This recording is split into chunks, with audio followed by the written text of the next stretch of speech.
All right, fellas, it is Dr. Density. Reporting in here. And we're going to talk about a video that caught my interest, piqued my interest the other day, because it is from Menno Henselmans. And specifically, interesting topic, 4 myths keeping your shoulders small instead of yoked. So I'm going to suck on Joe as we watch this together. I'm intrigued. I said Rick De La Stick and Menno Henselmans can combine forces to defeat pencil necrosis. Now, why is that? You say, Ricky, but you're against science-based training. I said, I never said it. I'm against science. I said, I'm freaking against horse shittery. You know what I'm saying? I'm against people coming up with these freaking, the freaking data. Then they're like, oh my God, I can't believe it. So now I have to twist and turn my tables around and weave and duck and dive and dodge this way of training because this one study. Because, guys, the freaking studies are always evolving. You know what I'm saying? More and more hot freaking research is coming out. And it's basically proving what freaking Dr. D has been saying all along, guys. Okay? I just saw a video that Milo Wolf and Dr. Mike did, and it was like push-pull legs is dead. So I said, whoa, I gotta check this out. Why is push-pull legs dead? What freaking research has come out to show that it is indeed dead? Well, the research was that basically, I thought this is what we already knew, was that a muscle recovers after a few days, and if you're not hitting it again, it's not going to grow to its potential as if you were hitting it 2 or even 3 times a week. So my mind is freaking bamboozled and bewildered and befuddled because I'm like, wait a second, how push-pull leg? But anytime I ever did push-pull legs, it was push-pull legs, push-pull legs, push, and then it's the new week. What? Ricky, where's the day off? There are no freaking days off. You don't take days off. If you're feeling shot, fatigued, a little lethargic, you just go freaking light, okay? You just go light, right? So that way with the push-pull legs, the way I always advocated it was you're getting freaking, you're getting 2 push days, 2 pull days, 2 leg days, which would basically go exactly with what the research is saying. So I don't even know what we're talking about there. But if you go back to videos, within the past, year, how many times have I said, I'm the biggest fan of upper, lower, upper, lower, upper, lower. Why is that? Because now you're hitting body parts 3 times a week. And do I have any freaking, laboratories proving this? No, it's because it's from freaking experience, guys. I grew up, I started training at 11 years old, doing bro splits, chest, freaking bis and tris, leg day, back day. You know what I'm saying? And then when I freaking switched to college athletics, it was push-pull legs. Right?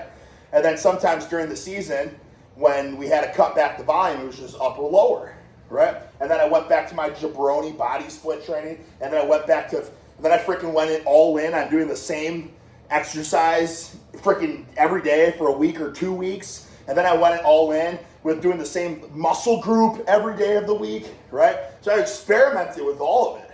And what's the freaking, oh my God, I can't believe it. It's that the more you put into it, the more you get out of it. More is more. That's what it comes down to. And even with the freaking Dr. Mike and, Milo Wolf, the conclusion is, more is more. Now, 1 day a week versus 2 days a week, huge difference. 2 days versus 3 days, maybe the difference isn't quite as big. But there's still a bigger difference. So the point is, you want jacked, stacked, capped, absolutely freaking bulbous, curvaceous deltoids. Well, what do you think is probably the best thing to do? Well, train them as much as possible. You know what I'm saying? And that's what the Stick was saying when he had freaking knee surgery. Just freaking stuck on the crutches. What could I do? Well, I couldn't hoist and horse and heft and heave big loads, so I had to use tiny little dumbbells and machines, and but it drove me nuts, absolutely nuts, to not be able to lift every day. So what do? Well, I just freaking lift every day. Because there ain't a perfect program. There's only a perfect program for you. So the perfect program is the program you want to do and that you're enthusiastic about it. So that's what I'm saying. I never said that my way or the highway. I never said that I have all the answers. Do as I freaking say. You know what I'm saying? I'm not saying that.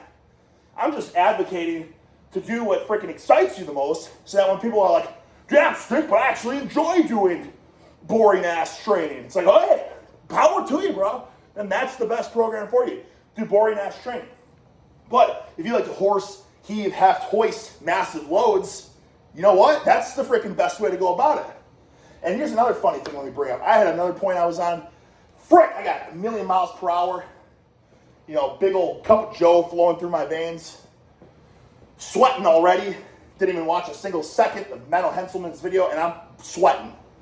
Okay? But my point was, when I was freaking riddled on the crutches, getting around, all I could do, well, what do you think is all I could do? Well, you take the tiniest little dumbbells, you know, you do all this kind of cool stuff, right? You freaking just do that, you do this. It's like, well, what happened? You think the freaking delts got smaller? No, they got vivacious, gigantic, humongous, because they're being trained every freaking day. You know what I'm saying? So the more you put in anything, the more you're going to get out of it. Now, it's like 2 days a week versus 3 days a week versus 4 days a week. Yeah, it probably won't make that much of a difference, but it still makes a difference, right? And I tell you what doesn't probably make a difference is like, wow, if I horse and heave and have massive loads and I enjoy doing it, but the science is saying that maybe it's better if I go light and I stretch and, you know, just Johnny PencilNeck that shit. Well, you're not going to put as much gusto into Johnny PencilNecking it if you want to Johnny Horsecock it. You know what I'm saying? So at the end of the day, what's the better option for you? It's what you enjoy, because it's going to want to keep you coming back to the gym and staying hungry, right? And that's what makes you great at anything you do. You play a freaking instrument, you think, oh, this is better play these boring ass scales, or is it you're gonna get better if you find a way, like you're just freaking dying, you can't wait, you get the goosebumps, oh, I can't wait to fiddle my freaking, fiddle my strings. You know what I'm saying? That excitement and that enthusiasm is gonna take you miles ahead. So it's the same thing with the weight room. You know, I can't freaking wait to horse and heave and have to hoist some massive ass loads. Every single day I wake up, I'm tired, I'm lethargic, I'm laying in bed, drool on the pillow, like pissed I have to get up. But then I just think, well, you know what? I get to suck down a cup of Joe, just scarf some Ricky's Rotund raspberry and, go balls to the wall full gusto. Like, hell yeah. That puts a smile on my face. Let's roll out of bed and get ready for the freaking day, right? Whereas it was like, oh, I got to follow Johnny PencilNecks' routine. Maybe I would rather just stay in bed. Okay? Do you get what I'm saying here? Anyways, anyways, I was going to say another funny thing is Dr. Mike just critiqued Lou Ferrigno's training, the video that I critiqued. Remember I critiqued this video like 6 months ago? And every day I was like, oh, we're going to critique the Louis footage. We never got to it. I remember I was like just so disappointed. I was like, damn, Lou, like no gusto, no cojones. Well, I just watched a little bit of Dr. Mike's and he's like, oh man, this is like making me just salivate. I love this so much. It's like, well, you know what, brother? Power to you. Because you salivate over that type of training, but not me. It ain't for me. But again, doesn't mean it's my way or the highway. Doesn't mean it's your way or the highway.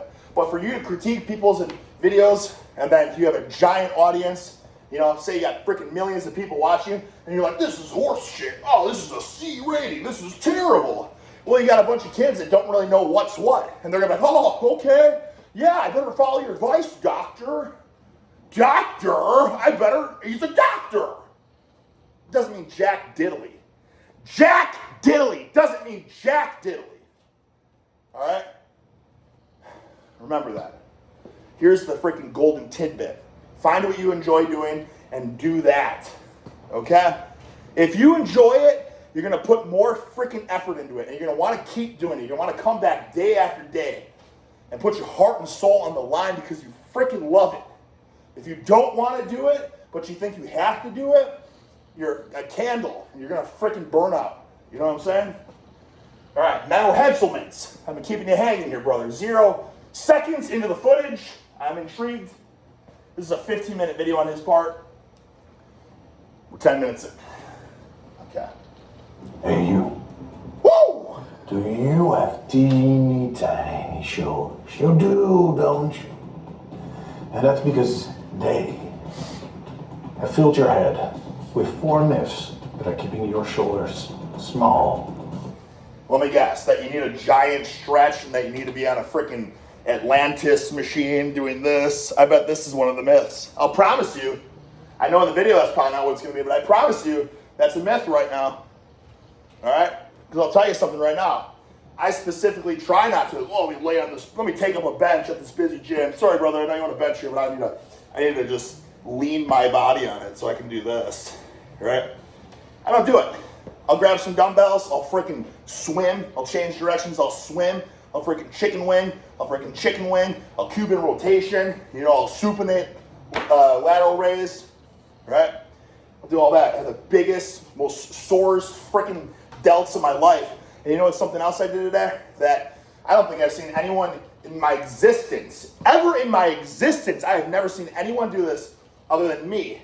And that's not to be like, I'm putting myself on a pedestal. I'm just saying nobody does it, and I don't know why, okay? Today at the gym, I was freaking at an easy curl bar, and I was curling, and I was like, what if I freaking curl and press, okay? What if I curl and press, reverse grip press, right? You want to talk about freaking get that front delt popping, despite everyone saying, front delts don't need any work.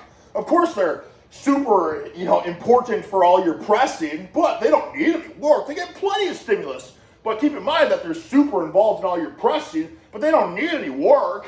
Your triceps are super involved in all your pressing, which is why we advocate that you do tons of pressing to get bigger triceps, which is why we advocate that you do tons of triceps so your presses get bigger. But your front delts don't need any work because they're super involved in all your pressing. Where's the freaking logic in that? How does that make any sense? Shouldn't that mean that theoretically you should probably be training your front delts more if you want to have any freaking strength? If you want to have an overhead press, you want to have a freaking incline, a freaking flat. Shouldn't you be trying to get your front delts stronger? So I said, you know what? Frick that PencilNecks shit. I said, I'm curling this sucker and I'm pressing it. And as it got really heavy, I said, you know what? I'm gonna freaking pick this sucker up off the ground, roll, curl, press. I used to do that a lot back in the day. And then I stopped, and I don't know why. I guess a part of my soul is becoming a pencil neck. Okay? I guess. I don't know. As with my age, as with many a good men, start to become pencil necks as we age. But I'm trying my best to fight that. I'm looking forward to the day when I'm 70 years old so that I can make the freaking local newspaper. I can make Yahoo News. You know what I'm saying? Local 70-year-old man, horse cocks tremendous load. You won't believe your eyes. And it's a picture of me, doing this, in the gym. And it's how does that guy do it? It's because he never lost his gusto. And he never became a pencil neck because he kept on horse cocking till the day he dies. Right? Think about that. I don't know why we're all so scared. As you get old, the injuries and yada yada. It's yeah, but if you train in all these different, awkward positions and, reverse grip, freaking overhead pressing, if you build up to it, hey, I won't doubt for a second that if you try to Zercher deadlift a ton of weight off the floor when you're not trained at all, you'll probably hurt yourself. But if you start with a freaking one plate, and then you go to a plate and a quarter, and then two plate, and then two plate and a quarter, and then three, and you build up to it, how are you not just going to be bulletproof? Do you get what I'm saying? Isn't that the whole point of training in the first place, is to make you freaking bulletproof in this thing we call life? When do people blow their backs up? It's when they're, moving a chair, picking up a pillow. Oh! You think that would happen if they were horse cocking, Zercher deadlifts and stuff? I don't think so. Okay? So we're all so obsessed with hypertrophy that we're losing freaking sight of what life is all about anyways. And that is being an independent human being. You know what I'm saying? Being 70 years old and horse cocking weights, blowing the minds of the youngins, blowing the freaking minds of people half your age. Oh my God. Look at Grandpa over there. Snap City, and he just fucking hoists the biggest load they've ever seen in their life. How great does that sound? I'm excited for that. Yeah, growing up sucks. But life's about perspective. You know what I'm saying? It only sucks because we feel like it sucks to get old. But why does it suck to get old? Is it because we start to become more dependent on others to help us, and we lose our strength and we lose our minds and all that? You know what I mean? Because I feel like if we stay on top of that and we are freaking, horse cocks, like I feel like getting old is only cooler and cooler. You know what I'm saying? You feel me? All right, let's check this out. Instead of yoked, by the end of this video, you will ascend to yokedom. I feel you standing in line like a bottom of the name, the bottom of mine. Hey, hey, I gotta be a rock star. Dedicated to Eric Bugenhagen. Holy buckets. This is actually PencilNeckism. I used to call it PencilNeckism. Now it's pencil necrosis. But this is fucking... I told you guys. I knew I liked Menno Henselmans for a reason. And I can't believe I almost didn't cover this video because I would have missed this obituary that they posted for me. This is incredible. This is really incredible. Wow, I feel honored, and I feel like maybe, just maybe, I can get involved in the science-based community for the better. I mean, I feel like I already am. But, I gotta give massive kudos, massive props, because, I swing around the word pencil neck a lot, and I don't really see it as that, like, offensive. Some people do, though, like my wife and daughter think it's just the most, like, oh, don't say that! I'm like, I call myself a pencil neck. I'll be at the gym, and I'm like, I'll probably just do some pencil neck shit. And I'm like, yeah, it's kind of a pencil neck today. I don't really see it as that much of a offensive term, but I do call a lot of people pencil necks, or I call them, I say it's pencil neck shittery. You know what I'm saying? So I don't know if maybe, on one of Menno Henselmans, maybe I only covered one of his videos though. And I think at the end of the day, the conclusion was that, if I can rally and support one of these scientists, it's Menno Henselmans. And I'm glad to know that we're on the same page here. And at the end of the day, what are we trying to do? It's like, yeah, we want to horsecock massive loads, and we want to be, girthy, right? So I feel like we're all fighting for the same cause here. I just kind of look at a lot of I feel like I'm getting this reputation that I'm like anti-science, and I'm not. I love science. All I do, if I read anything, it's freaking, science stuff on food or supplements or, I don't read quite as much on training because I don't really care as much on training because that I can experience that for myself. It's a little bit harder with food. I can't eat a food and be like, oh my God, I feel the antioxidants are flowing through me. The inflammation is lessening. I can't do that with food and supplements. But with training, you can do that. You can literally be like a test subject, and you can be like, oh, let me try like horse cocking. Like, okay, how does that feel? Let's measure these arms. But what if I do it here now and I preacher there? You know what I'm saying? Let's measure these arms. What if I Zotman curl this and this forearms? What if I put these fat groups on and I do this every single day? Like, I don't need something to tell me what I can do for myself. Because at the end of the day, we're all, different organisms. We're all going to respond a little bit different anyways. Like, if we're going off of a study, like, who's in these studies? Is it 27 Johnny PencilNecks? How can I trust that they're going to bring the same gusto and vivacious cojones to their exercises that I would? You know what I'm saying? That's why it's like, the overhead triceps extension was 40% more superior to the freaking rope. And I'm not saying that that's not true. I love a good freaking overhead extension. But at the end of the day, was this 27 Johnny PencilNecks that were like, you know what I'm saying? Like, lactic acid. You know what I mean? You know what I'm saying? I want a freaking psycho going at it. You know what I mean? The guy that's got like, he's just like invincible to lactic acid. You know what I mean? Someone that's been in the trenches for 20 plus years. I remember when I was training as an 11, 12, 13-year-old, and I'm like, lactic acid! It's like, brother, I can't even tell you the last time I felt lactic acid. You know what I mean? Like, yeah, you hit fatigue, you burn out, but it's not like, my muscles are on fire! But I remember when I was like a novice lifter, it's like, yeah, it's like, dots all over your arms, like exploded blood vessels, your lactic acid. It's like, listen, I don't care how that kid responds. That kid ain't me, That's why I want to do this stuff for myself. The first and foremost myth that's keeping your shoulders small instead of yoked is that you don't need to train your traps. Yeah, I want to be a rock star. I I want to say this too. I mean, listen, I totally agree here. I don't know this whole like, it's kind of laughable when they're like, the lateral raise, like we don't want to, if we go too high, you get the shrug involved too much. It's like, who cares, man? The more traps, the better, right?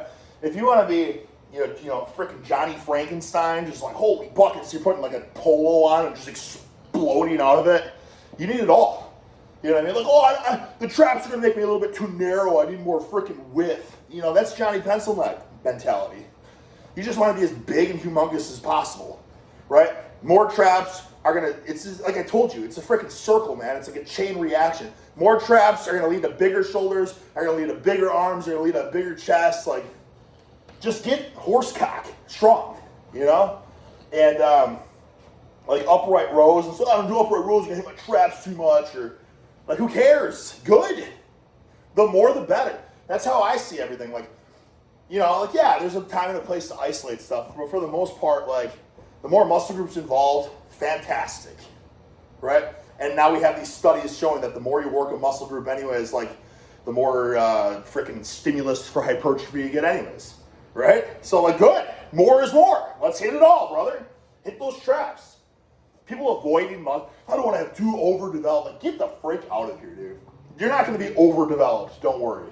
Yes, there are some juiced up body. It reminds me of Arnold. You know what I'm saying? Where it's like people go up to Arnold like, oh, I don't want to I don't want to look like you, and he's like, don't worry, you never will, or whatever. I don't want to get too big or whatever. It's like, you're not going to get too big. Whoever is lifting weights, it's like, I don't want to get too big. You know what I'm saying? Maybe a girl, I guess, because they want to be sleek and, like, you know what I'm saying? But a guy, like, what guy is, I'm just too jacked. Damn. Builders that don't need to train their traps at all, and they're still overly big.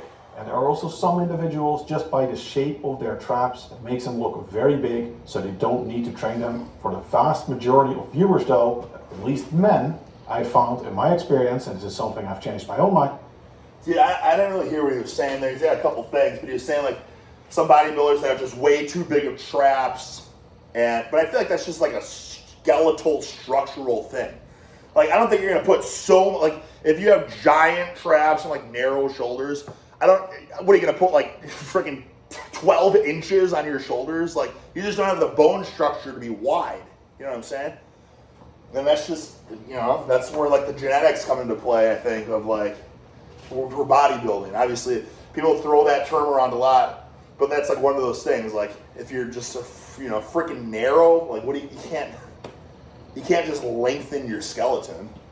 Tom, that training the traps is vital to get you that yoked look, and it has a very big impact on your total shoulders. Brother, and like, I don't even know. Like, I'm just talking to myself. I feel like I'm not even listening to this thing. But I am at the end of the day, because he's saying to train the traps. But like, the thing is, like, your traps are, it's just like, what is it? It's all about like I've said this a million times. We live in the day and age of all show and no go. Like, your traps are freaking essential for squatting, right? Nice big cushions to squat weight on, for deadlifting, for rowing, right? For freaking like your mid and low traps and all that, just like shoulder health. You know what I mean? Like, why are people avoiding training? Like, it's a one freaking unit. Get it as strong as possible. Like, these freaking rookie lifters and stuff, where like, oh, the bar hurts my back. Like, I like to use the machines. The bar just hurts my back. It's like, well, did you ever think that, like, but that's probably the person that's saying that, well, I don't want to train my traps. I want to be wide. The traps are going to make you look narrow. It's like, well, there's your freaking problem, man. You're literally just a skeleton. Put some dense freaking tissue on there, and then maybe you can comfortably squat. And when you can comfortably squat, you can get a little bit stronger. And when you get a little bit stronger and just like more explosive and powerful, do your deadlifts, do your freaking squats, and then you can do your hack squats and your pendulum squats and all that, and it'll get you twice as far as if you're just avoiding doing that stuff. You get what I'm saying? Sometimes I feel like you guys don't get what I'm saying. Size.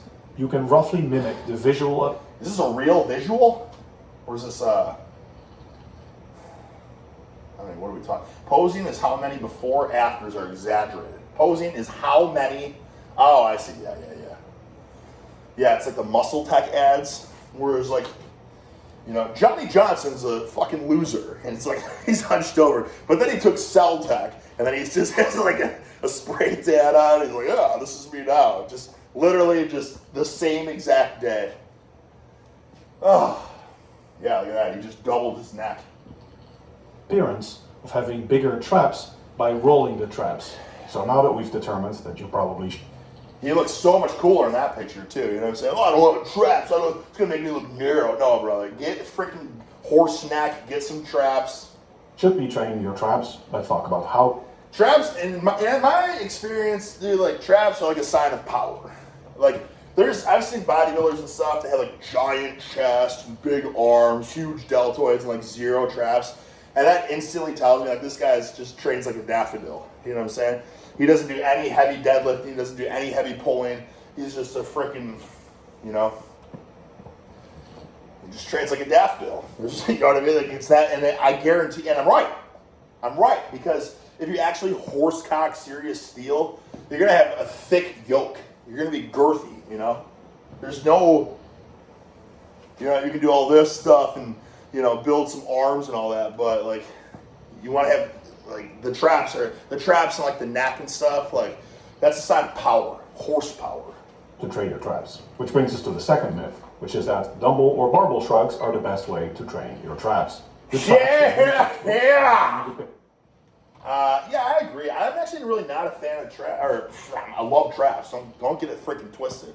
I'm actually not a fan of shrugs all that much. The only time I'll shrug is if I horsecock a massive pull or deadlift or something, and you just triumph. You climb the top of Everest, and it's like a freaking victory dance. Where it's like ooh, ooh, ooh. You know what I mean? Just really assert dominance. That's it. But I've done it many times in the past where I'm like, just work up to 1,000-pound, whatever, power shrugs. And it's like, I've gotten my traps way more sore just doing like this kind of stuff, where it's like a big shrug at the top. You know what I mean? You do these chicken wings, bro. You do these chicken wings for like 100 reps like that, your traps are going to be just absolutely engorged and volumized. I'm telling you guys, when I tell you these things, like, it's from experience. So, I know you're like, yeah, Ricky, it's always the chicken wings and the swimming. I'm telling you guys, that stuff, you know what I mean? Where you freaking get a supinated grip here. Just look at the girth, you know what I'm saying? Like, whereas you freaking just like, how can I even, boom, it's like a shrug at the top, boom, like, boom. You can do a bit in the front, boom, shrug it, shrug it, shrug it, shrug it. You know what I mean? You do all these motions where like a shrug, it's almost like a Kelso shrug. You're doing like a lateral raise, but like a Kelso shrug. Boom, boom, different angles. Boom, boom. You're going to be freaking jack stack sucking in dents doing that. As relatively simple shoulder elevators, which mean they do the shrugging motion. They elevate the scapulae. However, some research indicates that the traps are actually not a direct shoulder elevator. A famous paper by Johnson et al. Concluded that the essentially transverse orientation of the upper and middle fibers of the trapezius precludes any action as elevators of the scapula as commonly depicted. They're saying that the essentially transverse orientation, meaning the fibers run relatively horizontal, precludes any action as elevators. They're saying because the fibers of the upper traps, you can see it yourself as well, they run almost horizontal. They are not vertical, right? Some of the very upper fibers are almost vertical, but most of the fibers of the upper traps run almost horizontal. In fact, the distinction between the middle... Let me just tell you something real fast here. And I think that's why like a lot of people that have big deadlifts have horse necks too. Like you were saying, probably these upper fibers kind of run into the neck.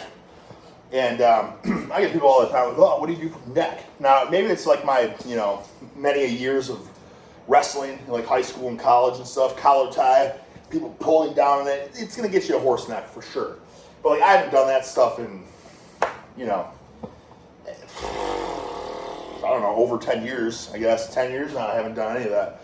And I feel like I have a decent neck still. And, like when you just do heavy deadlifts, like you're gonna be really sore in your neck the next day. So I just feel like, like how do you get a big neck? Well, it's just horsecock big weights. You know what I mean? Like you don't have to do tons of specialized training and all that. just doing heavy pulls, I think are going to thicken your neck for sure. The upper traps is often made by the orientation of the fibers. So if the fibers run fully horizontal, they are middle. But anything that runs slightly up diagonally becomes upper traps. So most of those fibers, they run almost horizontal. They're like slightly diagonally upwards. And that's not a good line of pull to produce shoulder elevation. So does this mean that standard shrugs don't train the upper traps at all? Well, we actually have a study that kind of suggests that this is true. A study by Conley et al. Found that a full body training program done 4 times per week for 12 weeks in recreationally trained subjects, so not elite lifters or anything, did not stimulate significant upper trap hypertrophy. And this program included all of the conventional exercises that most people... Listen, shrugs are one of those classic movements where it's like, oh yeah, people are like, oh, you're all about the classics and the free weights and yada, yada, yada. And it's not true. I'm just about the stuff that works. So for the most part, the shit I'm telling you is the shit that works, right? I'm not freaking, I'm not coming up with witchcraft here. I'm like, oh, you gotta try this new exercise. I'm just telling you, I'm telling you how it is. And from my experience and, from training people from PencilNecks to, semi-horsecocks, back in the day. And,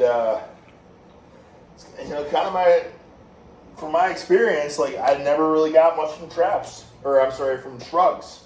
And that's kind of why I just gave up on them. Like I said, I did them a lot. 10 years ago, I always kind of threw them in one way, because I was like, my traps get so jacked that my deadlift's going to get strong. And it's like, first of all, that wasn't true at all. And second of all, it really made no difference on my trap development throwing those shrugs in. Now, with that being said, let me say again, doing rack pulls and heavy trap bar deadlifts and all that kind of stuff, even freaking Zercher squats, Zercher rack pulls, all that kind of stuff made my traps sore as shit. Would say train the traps, namely deadlifts, mid-thigh pulls, barbell rows, conventional shrugs, brother. No, wait. And overhead presses. So they're saying this stuff. Wait, what did he just say? This stuff doesn't train it? The deadlifts, mid-thigh no pulls, significant upper trap hypertrophy. Well, now I got to see what he's. I don't know if I can believe that study. I think I would agree with him on. Freaking. Is he saying that this is the stuff that? I mean, this study, that's a PencilNecks study if I've ever. There's zero chance. Zero chance. Now, if it's mid and low traps, maybe. Now, I can see the barbell row not being huge, but anyone that has a big deadlift has giant traps. No two ways about it. And the mid-thigh pull, I don't know, because I feel like this is a more complete, big range of motion. But this going heavy on this mid-thigh pull is going to make your freaking traps sore as shit.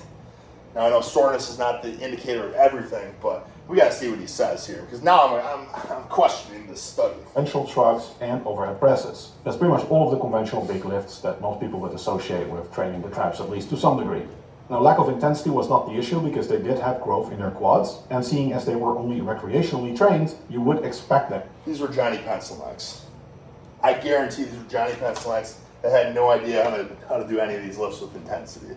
Don't tell me for a second that if you're deadlifting over 500 pounds, even if you're a newer lifter, and you get to 400 pounds or whatever, your traps are going to see humongous growth from the deadlifting.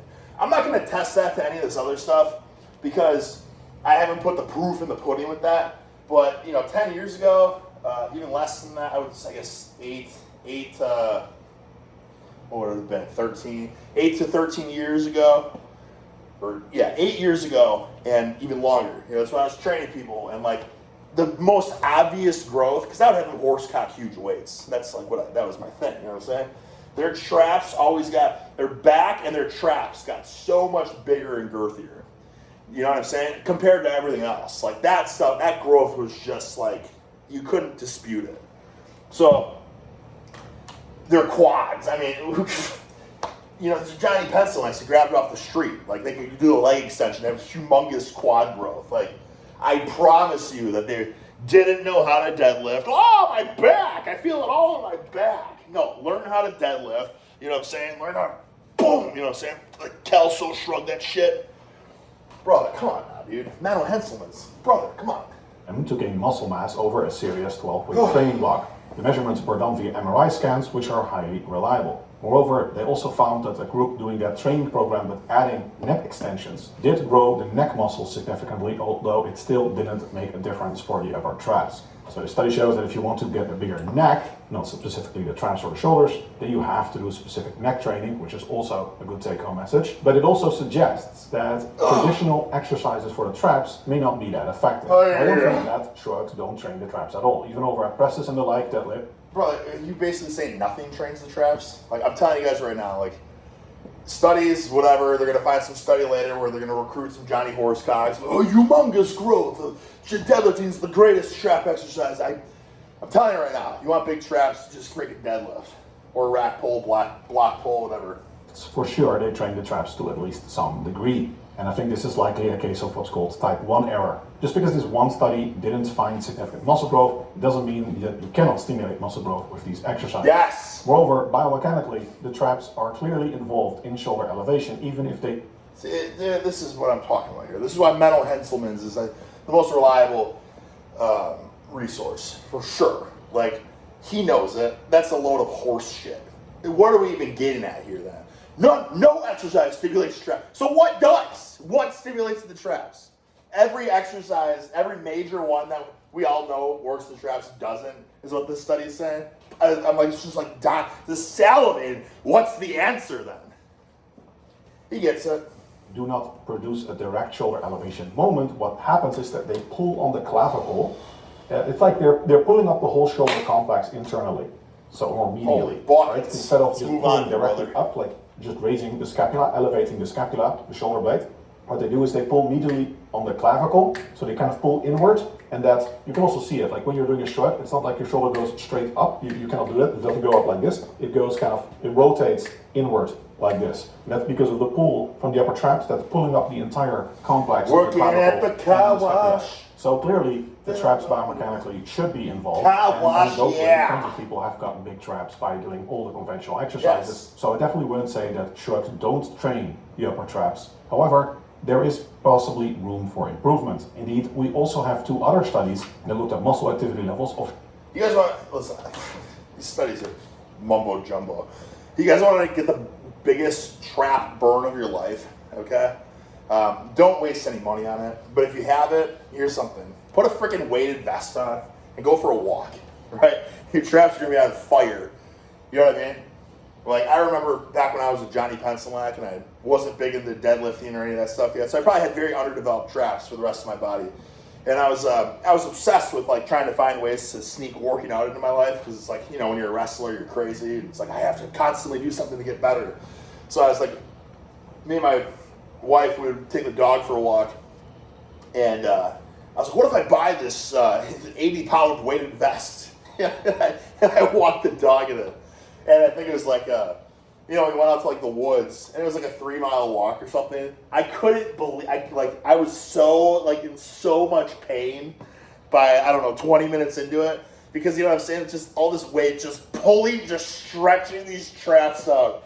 It's just like, you can't even shrug once you get it off. Like, it's just, obviously, it's not the most efficient way to train your traps, but like, if you've never worn a heavy weighted vest for a long period of time, there's nothing like it. There's no sensation like it. Like, they make a lot of heavy weighted vests now, so if you have one, you have a way to get one, like, it's definitely a unique experience. Go for a nice long walk wearing a weighted vest. It's the most painful experience of your life. Shrugs done with various degrees of shoulder abduction. A shoulder abduction is when the arm goes up, so your elbow goes up and towards this. Isn't this what I said? This is what I said, guys. Didn't I say? Can I recap? And listen, I'm not tooting my own horn here. I'm just saying, everything I preach to you is coming from experience. And I'm obsessed with this shit. So when I say something works, it's because I've been like at the laboratory, my own laboratory. I've been at it and I've been hammering it over and over and over again.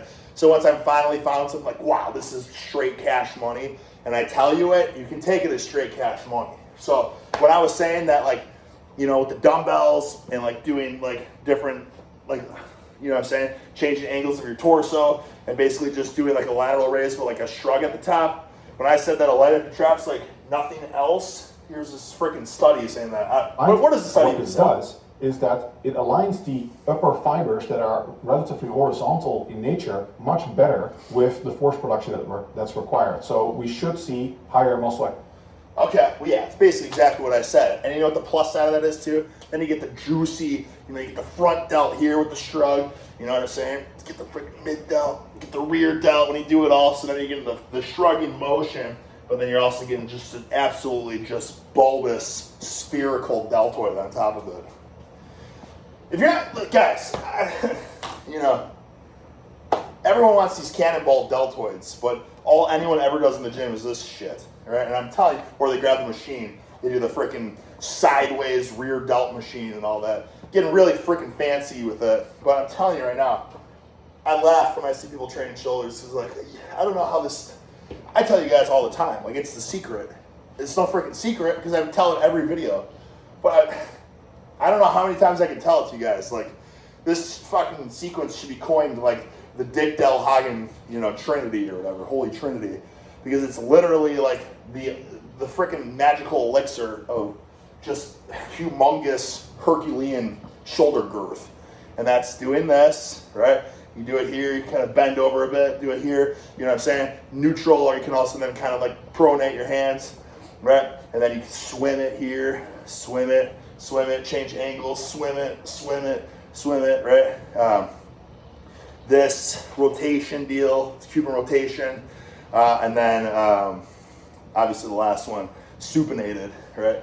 Going all the way up, and as you fatigue, kind of just change up the angles here, change up the angles from side to the front, right? Just every different angle. You go through that. Most of you guys won't need more than 10 pounds. You do enough of that, like shoulder sequence, you're gonna have just the most sore, humongous deltoids of your life. And you'd be like, damn, like I guess I don't really need to do anything else. And you're probably right, you don't. And honestly, let me tell you something else here. I talked about this in a previous video. If there's anything you should stay away from, it's straight bar, wide grip skull crushers. Because I tried that one workout. Like I said, I try everything, guys. So when I tell you something works, it's probably what it does. If I tell you not to do something, it's because it fricked me up big time. So a wide, straight bar skull crusher is a good way to pop something in your forearm. And that shit took me damn near a year to feel better. But now I can finally start pressing comfortably. I couldn't press comfortably for damn near a year. I couldn't do any sort of skull crushing motions or anything. But now that I can, it's starting to feel a lot better. All I've been doing for shoulders was this kind of stuff, right? It was this kind of stuff. Everything I just said, it's all I've been doing for shoulders. And now, if you've been watching like my Instagram, I just started overhead pressing, I think about a week ago. And I'm already pretty much up to my best strength ever with overhead pressing, with practically zero pressing in the past year, right? So my shoulders have gotten just vivaciously bulbous and curvaceous, voluminous, and strong as shit, and probably stable in every position from training it in every single position. You know what I'm saying?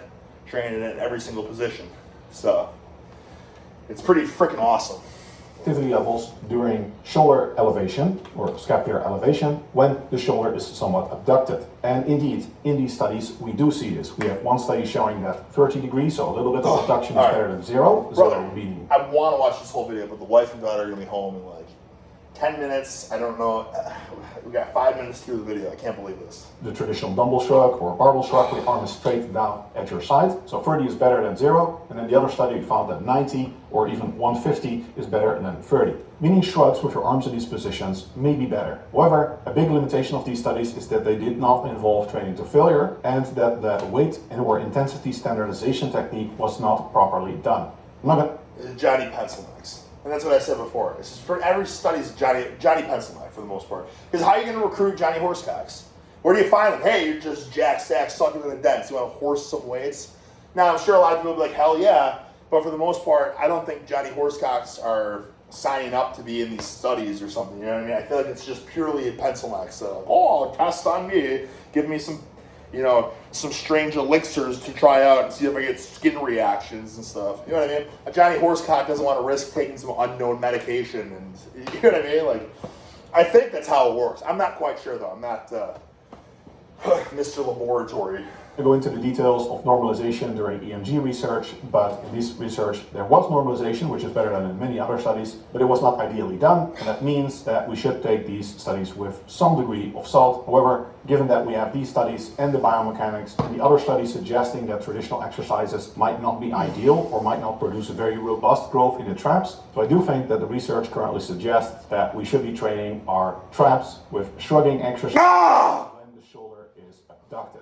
First of all, you might be thinking, how do I abduct the shoulders because they're fixed to my body? But if you understand some biomechanics, you might be thinking, how do I abduct the shoulders during a shrugging exercise? Well, you do that with what's called a wide shrug, which means that you grab the barbell very wide. If you grab the bar very narrow, it's like this. If you grab the barbell much more wide, then you get shoulder abduction. You can also do overhead shrugs. Fully overhead shrugs, according to one other study, might not be ideal because then again, you have that purely vertical force production. It's probably better to have a wide grip overhead shrug. If you do that, you can also do monkey shrugs. Most people don't like those though. So in my experience, either cable shrugs in between two very far apart cable pulleys or wide grip barbell shrugs are the... This is absolutely crazy.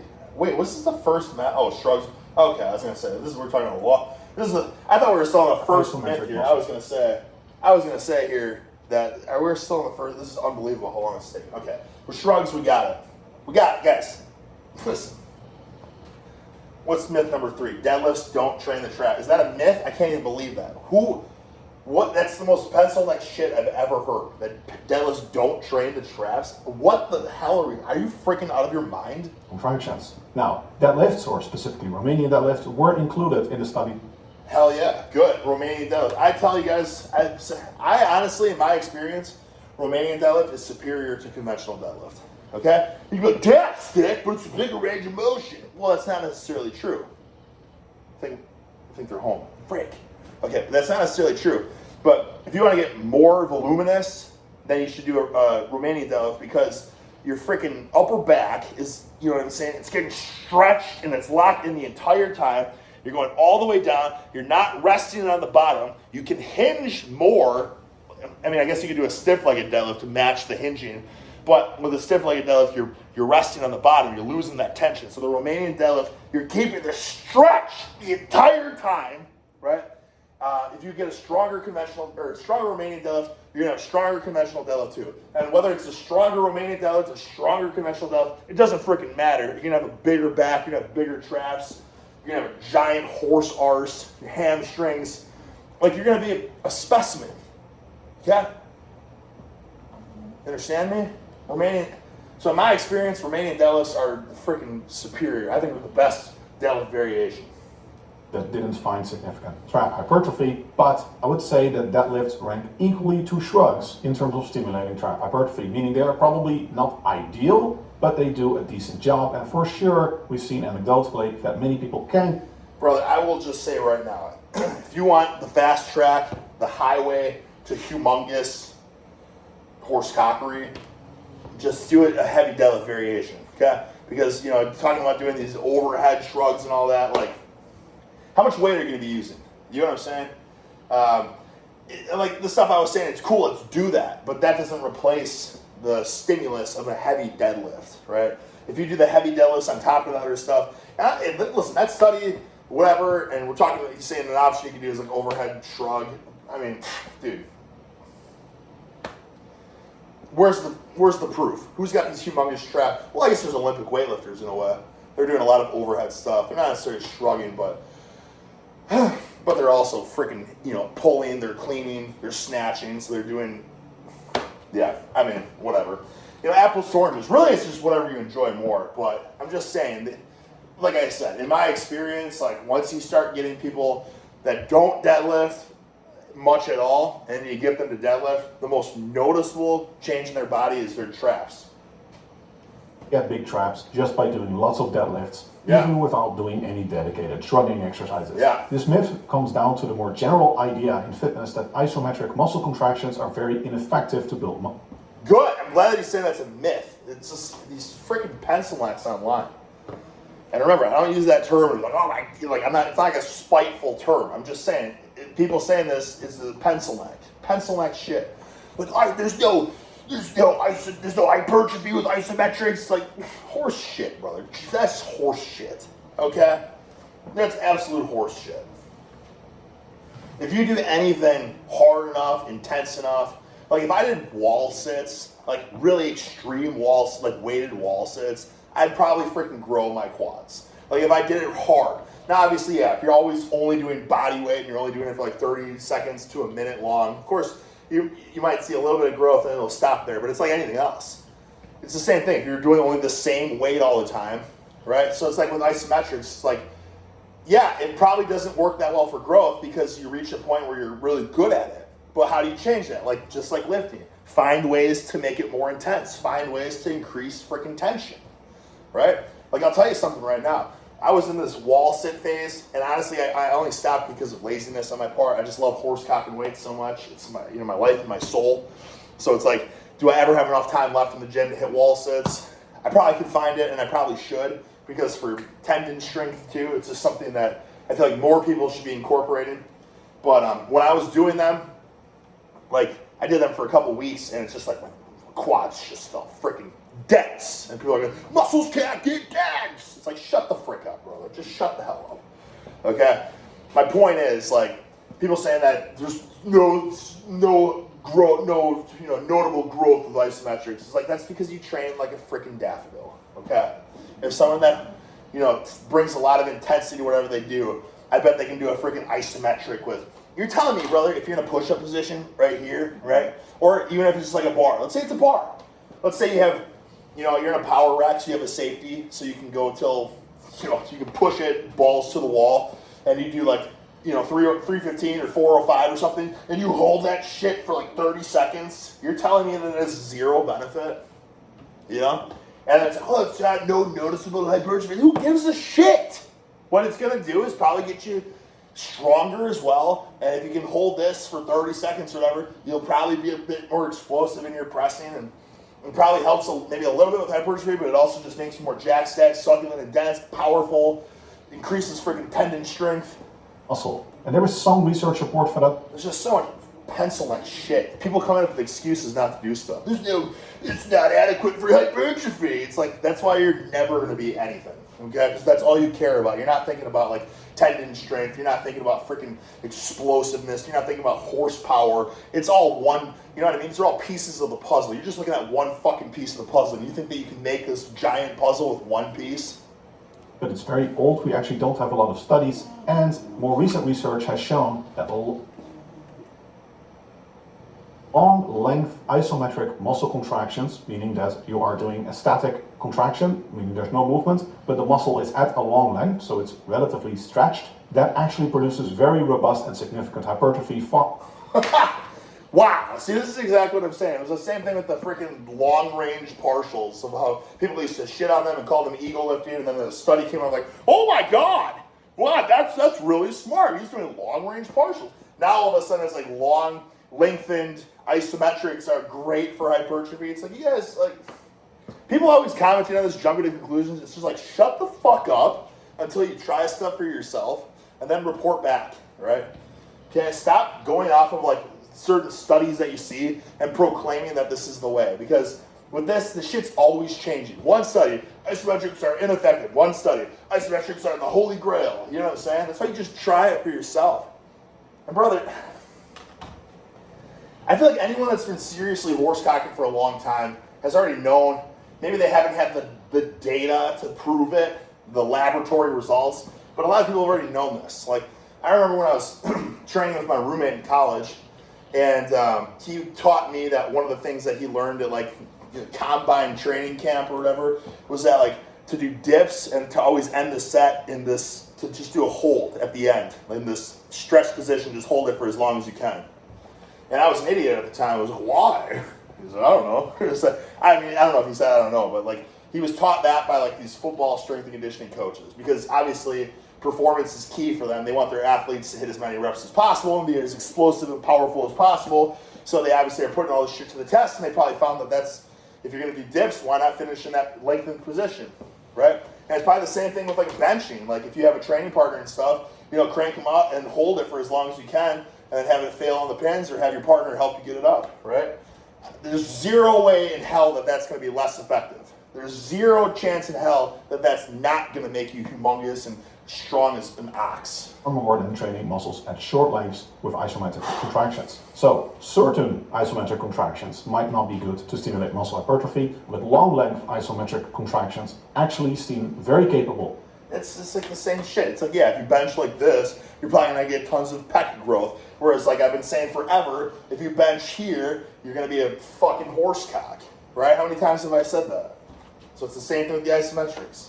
Of stimulating significant muscle growth. And if we think of the mechanical tension that is produced, we also know that during isometric contractions, the muscles can actually produce a lot of force, and thereby mechanical tension, which is the primary stimulus for muscle growth. Moreover, during the deadlift, you're not just doing an isometric muscle contraction at a relatively long length, because usually your shoulders will be somewhat down, they will be pulled down by the weight, meaning it's a relatively long muscle length. That's another thing too, where these PencilNecks are like, oh, it's kind of perfect, pull the shoulder blades, keep them packed, keep the back flat. It's like, no, brother, if you're deadlifting, horse and heaving, hefting, and hoisting, what's going to happen is right away, you're going to pull your shoulder blades, you're going to pull these freaking arms out of their sockets, right? And it's going to round you a bit.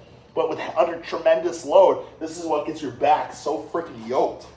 For the upper traps, they are somewhat stretched. And it's not just that, a long length isometric contraction. There's actually an eccentric overload component, because most people, when they do deadlifts, their shoulder blades reverse the shrug down further. They depress during the exercise as their shoulders are being dragged down by the weight, and they can no longer hold their shoulders up in anatomical position. So for most people, a deadlift is actually not just a long length isometric contraction, but even a maximally overloaded eccentric contraction, and those are actually exceptionally good. But deadlifts don't train your back.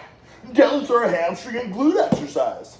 Well, there you go, PencilNecks. This is a freaking top tier scientist talking about how effective they are for back growth. For muscle growth in research. So I think that standard, I almost feel like this is stupid that I even have to argue for this shit. I mean, I love this video. I absolutely love it. This is great. It's proving all the shit that I'm saying. But like the fact that it's like, us true hoisters, we already know this. But it's like these videos are for the people the disbelievers, right?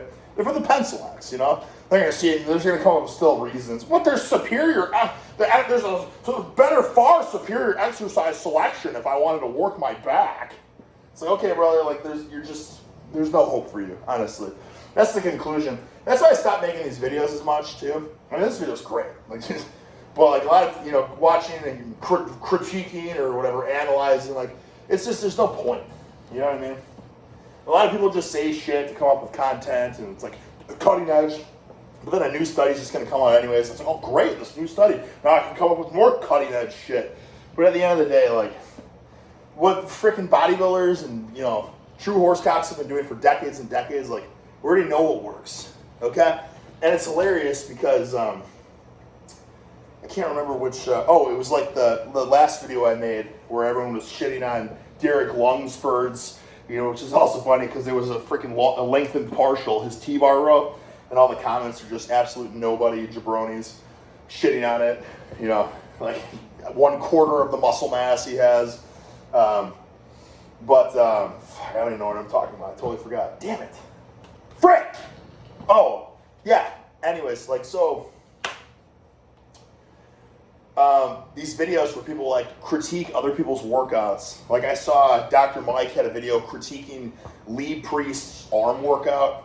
And obviously, if anyone knows Lee Priest, like, he had, like, the most humongous arms that a human being could even have. So it's like, what are we even talking about here?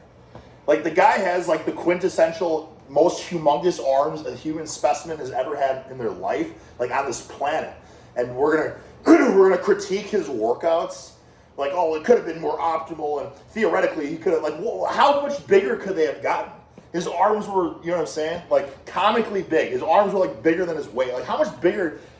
Do you get what I'm saying? Like, it's just fucking stupid. And again, it's like, you think the guy with the biggest arms in the world, whose life is lifting weights, who's like, I'm sure his heart and his soul, his passion is lifting weights and training his arms. You think he hasn't tried everything, like, that he could possibly try, and, like, I'm sure he found the stuff that he liked, and that's why he did it, because he liked it, and he probably found that, you know what I'm saying? So to theoretically look back at footage from 40 years old, it's like, oh, this is I would like to see a bit more stretch in there. It's just like, dude, every human's not the same first, you know what I mean? For the most part, yeah, you can come up with a general idea like, well, this should theoretically work best. But it's like these studies and shit. It's just like, get the fuck out of here. Lifts, even if the shoulder is not abducted, are actually a very effective exercise for the traps, on par with traditional shrugs, which it might not be S tier, but it's certainly a very viable exercise. Much better than most other exercises that are not. It's fucking S tier, brother. Just say it's S tier. Specifically shrugs with the shoulders in abduction. So I would say that the tier list of upper trap exercises goes from S tier or God tier, being shrugs with the shoulders in abduction, like wide shrugs or cable shrugs with the pulleys being very far apart, or overhead shrugs with a wide grip, like a snatch grip. Those will be S tier, and then below that we have kind of average exercises, good but not optimal. That would be standard shrugs and deadlifts, and then below that we have most other shoulder exercises, including overhead presses. Upright rows might be kind of... All right, brother, you know, you're my favorite scientist, but, brother, you're gonna put a deadlift, like, guys, please, you want to be yoked, okay? Do more deadlifts. Stay away from a cable shrug, okay? I'm telling you right now. How much weight can you possibly do on a cable shrug, right? There's something to be said about just grabbing a heavy barbell and picking it up. And heavy's totally relative. You know what I'm saying? Like, it doesn't have to be like heavy for me. You know, 700-800 pounds. Heavy for you, 2, 3, 4. It doesn't matter. You know what I'm saying? Heavy's heavy. Whatever's heavy for you, and you feel it, like, you do that. Okay? But like, if I'm deadlifting, you know, damn near 800 pounds, how can I match that with grabbing a cable? You know what I'm saying? Grab this cable. Like, I'm telling you, it's this stuff I was saying here. This is great. Like, this is great for warm-ups and all that kind of stuff. It's great, but like, you're not replacing the humongous lifting of substantial loads. In between most shoulder... Frick! God